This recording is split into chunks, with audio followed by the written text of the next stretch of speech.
Hello les chatons, j'espère que vous allez bien. Aujourd'hui, on se retrouve pour une vidéo où on va parler d'un sujet qui a toujours fait un petit peu débat sur YouTube parce qu'il y a ceux qui sont pour, ceux qui sont contre, ceux qui s'en fichent un peu, qui estiment que chacun voit midi à sa porte.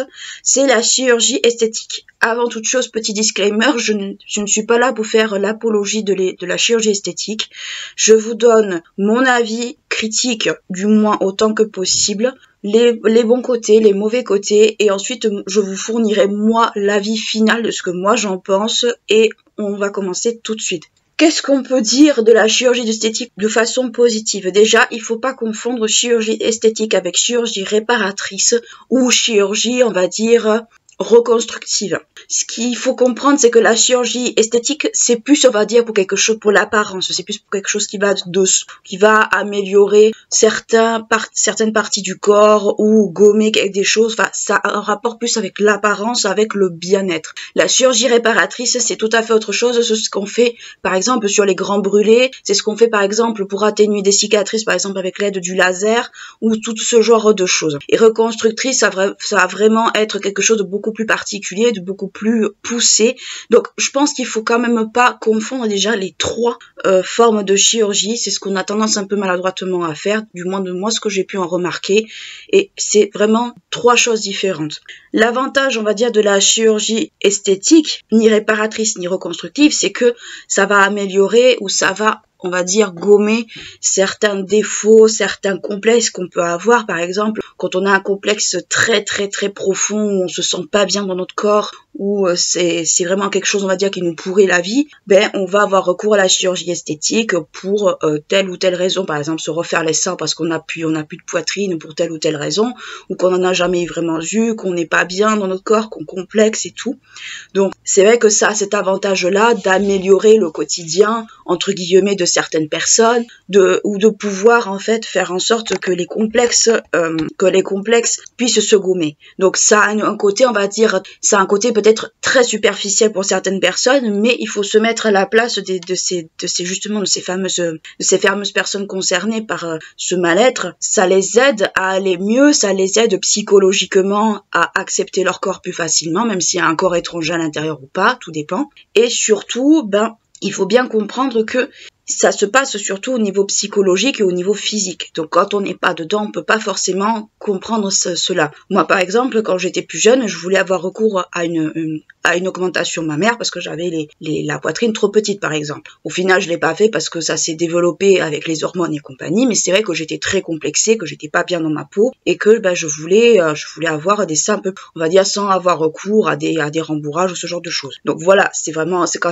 quand on n'est pas bien dans sa peau, c'est vrai que ça peut être une solution. Après, le gros côté, les très gros inconvénients, et on va y venir, il va y avoir déjà, au niveau de la chirurgie en elle-même, il peut y avoir beaucoup de ratages. Déjà, quand on va voir certains médecins, quand on a des affaires de chirurgie ratée ou quoi que ce soit, on peut y voir le fait qu'il y a certains médecins qui ont opéré par le passé des patientes dans leur garage ou dans leur cuisine. Je caricature un peu, mais vous voyez ce que je veux dire par rapport à ça. Donc déjà, ça me fait partir pas forcément des inconvénients, mais des dérives surtout. Parce que l'inconvénient de la chirurgie, c'est justement ces fameuses dérives.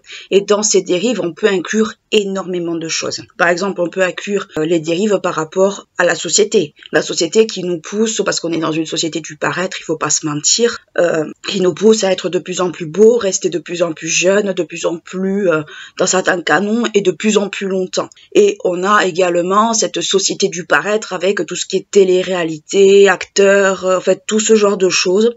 Et c'est vrai que ça n'aide pas forcément à ne pas tomber dans certaines formes de dérives, comme par exemple une addiction à la chirurgie. Dans ces dérives, et je vais très lourdement insister là-dessus, je vais insister dessus parce que je pense qu'il faut pas non plus tout mettre dans le même panier. Dans ces dérives, on a déjà entendu des stars de télé-réalité qui se sont fait opérer par exemple des parties intimes féminines pour avoir des parties d'une enfant de 12 ans. Il y en a d'autres qui se sont fait mettre des injections d'acide hyaluronique dans les fesses beaucoup trop et qui ont eu des problèmes de santé graves derrière. Il y a eu tout un tas de choses comme ça par rapport aux stars de télé-réalité qui ont fait que ça fait partie des dérives de la chirurgie esthétique, car à ce stade-là, ce n'est plus vraiment du confort, ça devient presque limite une addiction. Donc il y a déjà ça, il y a aussi, encore une fois, ça serait tout ce qui est au niveau des réseaux sociaux. J'ai vu passer énormément de choses ces dernières années sur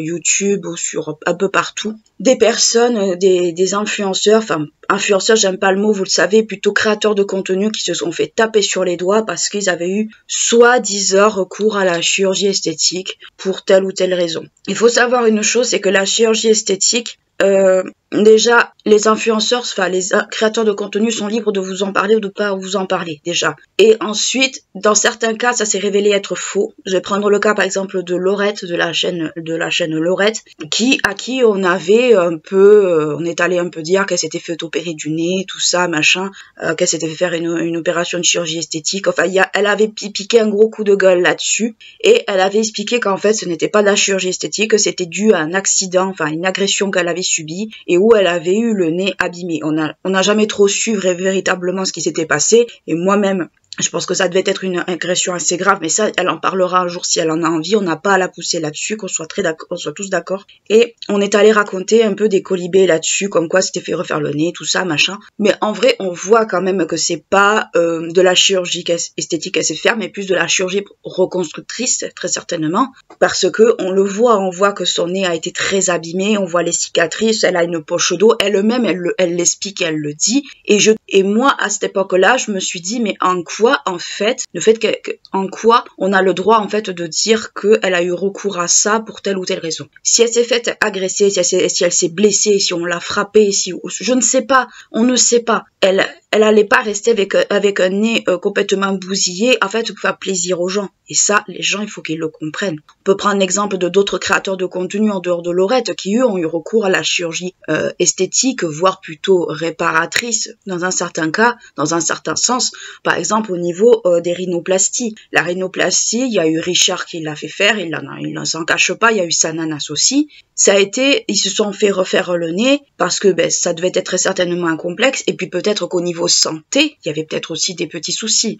Parce qu'il faut pas se mentir, un nez qui est dévié et cassé à l'intérieur, ça peut être source de sinusite chronique. Mon ancien monsieur Jones, par exemple, a eu ce problème. Et ça peut être aussi quelque chose qui n'est pas confortable en soi. C'est des ronflements la nuit, c'est tout un tas de choses. Donc, il faut quand même prendre beaucoup de recul sur ces questions de chirurgie esthétique qu'on entend à droite et à gauche par rapport à cela. Donc, moi, le but, comme je vous le dis encore une fois, ce n'est pas de descendre un tel ou un tel parce qu'il a fait de la chirurgie, quoi que ce soit. C'est pas mon but. Ça, je vous le dis. Je vous donne simplement mon opinion et mon avis. Vous faites ce que vous voulez après derrière, c'est votre problème. Moi, j'estime qu'au niveau de la chirurgie esthétique, il faut d'abord avoir une vue d'ensemble avant, on va dire, de diaboliser la chose. Donc, voilà ce que je peux vous dire au niveau des dérives.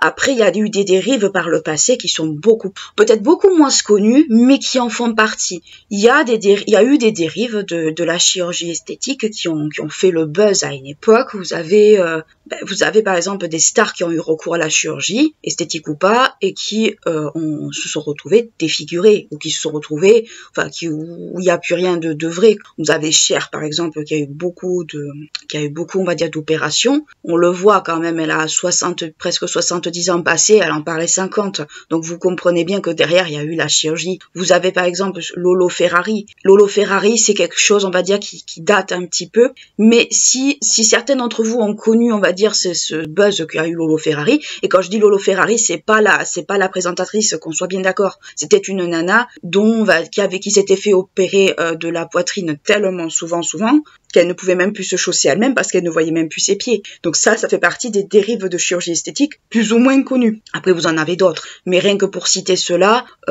voilà. Après, au niveau de la chirurgie, il faut faire aussi très attention entre ce que vous souhaitez comme chirurgie et ce qui est possible de faire. Dans la chirurgie esthétique, de toute façon, vous avez plusieurs cas de figure par exemple, pour combler les rides, on va utiliser, avant on utilisait beaucoup le Botox, mais au final, c'est toxique, ça, la toxine botulique, ça va très vite, et surtout, le Botox, le gros désavantage, c'est que ça devient au bout d'un moment assez moche. Donc, ce qu'on fait, on utilise, de l'acide hyaluronique, on utilise du collagène, ça, c'est des mots, je pense, qui doivent parler à tout le monde. Certaines personnes vont dire, oui, mais c'est pas naturel et tout ça. En réalité, détrompez-vous, l'acide l'acide hyaluronique, elle est présente naturellement dans notre corps et elle sait, quand on l'injecte, et même le collagène aussi, est présent dans la peau, l'acide hyaluronique, elle est présente avec l'hydratation. Quand on injecte ces produits, en fait, ce sont des injections de produits dits naturels que notre corps fournit naturellement et qu'on élimine petit à petit au fil du temps.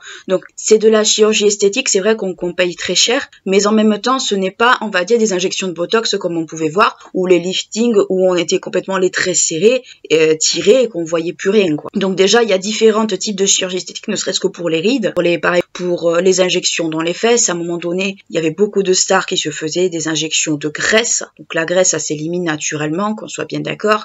Vous avez Nicki Minaj qui s'était fait des injections de graisse dans les fesses pour avoir ce fameux popotin qu'elle avait à un moment donné. Kim Kardashian, je sais pas, là, faut pas me demander, mais parce que je n'aime pas les Kardashians, je n'aime pas l'univers des Kardashians, donc je m'y intéresse pas plus que ça. Mais je sais que Nicki Minaj, par exemple, son fessier, on peut dire disproportionné, c'était dû à des injections de graisse. Et ça a dû faire son petit bout de chemin chez d'autres personnes. Mais toujours est-il que la graisse, ça peut s'éliminer naturellement. L'acide hyaluronique, pareil. Après, c'est comme tout, faut pas en abuser. Ça doit être ponctuel, ça doit être en fait déjà bien réfléchi. Si vous voulez vous faire opérer, il faut toujours bien réfléchir au choix du médecin. Si vous vous sentez pas à l'aise avec un médecin, vous changez. C'est comme pour n'importe quel professionnel de santé, il faut changer jusqu'à ce qu'on ait le feeling, jusqu'à ce qu'on se sente bien avec. Après, le bouche à oreille fonctionne bien, les avis fonctionnent bien. Enfin, là, à ce niveau-là, comme je vous dis, je vous fais pas l'apologie. Je vous donne des conseils, je vous donne, on va dire, à peu près un tour d'horizon de la chose. Ensuite, mon avis à moi personnellement, si vous voulez le connaître, c'est que je n'ai pas vraiment d'avis là-dessus. Je n'ai pas un avis tranché sur la chirurgie. Pourquoi je n'ai pas d'avis tranché? Parce que j'estime que chacun doit faire comme il le sent et comme il le souhaite.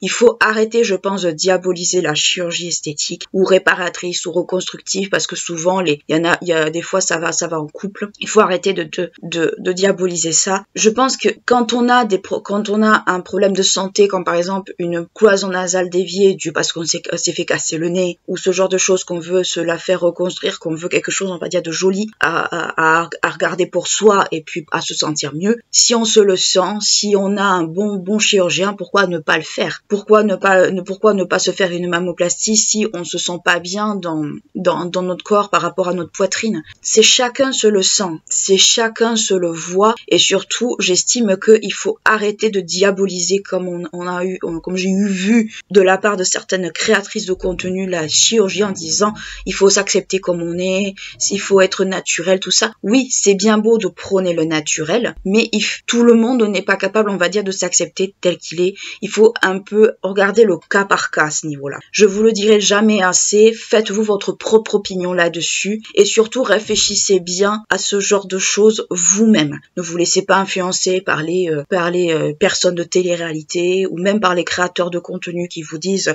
la chirurgie c'est mal, c'est le diable, c'est machin. Non, il faut prendre la chose vraiment dans son ensemble. Pas juste se focuser sur c'est pas naturel, on peut le regretter, ça peut être une dérive, tout ça. Oui, c'est vrai. Il y a eu des dérives. Je vous ai cité Lolo Ferrari, je vous ai cité les personnes de télé-réalité qui ont fait des opérations complètement abracadabrantesques, ou celles qui ont eu des problèmes de santé à cause d'interventions esthétiques. Oui, mais encore une fois, ce sont des cas isolés, mais ce sont les cas qui font le plus peur. Et encore une fois, il faut impérativement prendre du recul sur ces questions-là et se poser les bonnes questions, et surtout réfléchir par soi-même, se renseigner, lire par exemple des articles sur internet, tout ce genre de choses. Après, il faut faire le tri. Faites vraiment le tri, parce qu'il y a des fois les magazines féminins, c'est pas forcément ce qu'il y a de meilleur comme source. Mais toutefois, voilà. Moi, comme je vous dis, mon avis n'est pas tranché sur la question. J'estime que chacun fait ce qu'il veut avec son corps, chacun fait ce qu'il veut avec son argent, et à partir du moment où l'opération s'est bien passée, où ça n'a pas été une catastrophe, où ça n'a pas été bâclé, ni mal fait, ni quoi que ce soit, je me dis, l'important c'est que la personne aille bien. Qu'elle se soit fait une augmentation mammaire ou pas, ça la regarde. Qu'elle s'est fait liposucer, ça la regarde. Qu'elle s'est fait enlever des bouts de peau parce qu'elle a trop maigri, ça la regarde. Donc vous allez me dire, mais pourquoi tu en parles? J'en parle parce que je trouve qu'en fait, ça manque cruellement de bienveillance au niveau de certains créateurs de contenu par rapport à ça.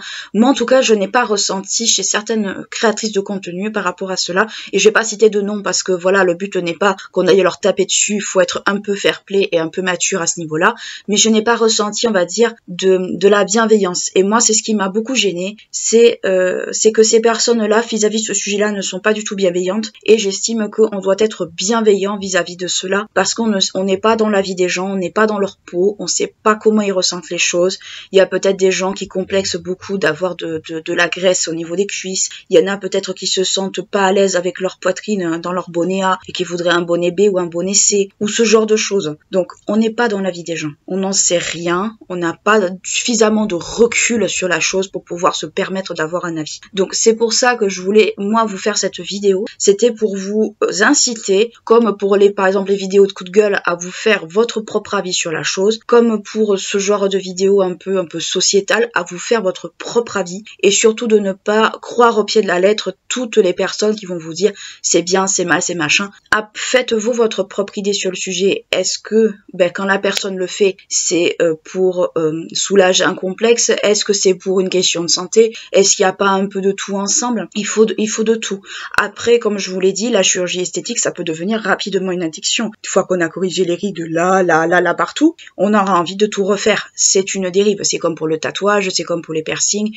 Quand on commence, on a du mal à s'arrêter. Je suis moi-même addict au tatouage, donc je sais de quoi je parle à ce niveau-là, comme je suis addict au tabac. Mais encore une fois, il faut apprendre, je pense, à prendre du recul là-dessus. Je n'insisterai jamais assez là-dessus. Il faut prendre du recul sur la chose, car on ne sait absolument pas comment sont les gens dans leur tête à ce niveau-là. Donc, c'est bien d'avoir aussi un petit peu, on va dire, un tour d'horizon. Je n'insisterai jamais assez là-dessus, mais faites-vous votre propre idée et faites un tour d'horizon par rapport à cela. Donc voilà, j'espère que la vidéo vous aura intéressé, que mon avis entre guillemets, parce que c'est pas vraiment un avis, mais c'est plutôt peut-être pour inciter vous, ma communauté, à réfléchir là-dessus, sur ces questions-là, peut-être de façon différente sur ces sujets, ou peut-être que vous y pensiez pas, mais peut-être que vous vous dites oui, ça paraît logique pour certains d'entre vous, mais que pour d'autres c'est, et que pour d'autres personnes ça ne l'est pas. C'est pour en fait inciter à la réflexion derrière et surtout peut-être avoir un avis avec beaucoup plus de recul que ce qu'on nous véhicule à l'heure actuelle dans cette société. Comme je vous l'ai expliqué déjà dans ma vidéo sur Sana, on est dans une société closer, ou une société du paraître où il faut tout savoir sur tout le monde, où on veut tout savoir sur tout le monde, où il faut être beau, faut être jeune, faut être machin, faut être bidule. Encore une fois, je vais bien insister là-dessus, on n'est pas dans la vie des gens, et surtout le côté closer pose problème de plus en plus parce les gens n'ont plus de vie privée et ça devient un problème. Donc voilà, j'espère que la vidéo vous aura intéressé. N'hésitez pas à liker, clocher, à vous abonner à la chaîne si ce n'est pas encore fait. Ce serait bien qu'on arrive aux 150 premiers abonnés d'ici l'été, ça serait vraiment cool. D'ici là, moi je vous fais de très très gros bisous et je vous dis à très bientôt. Ciao.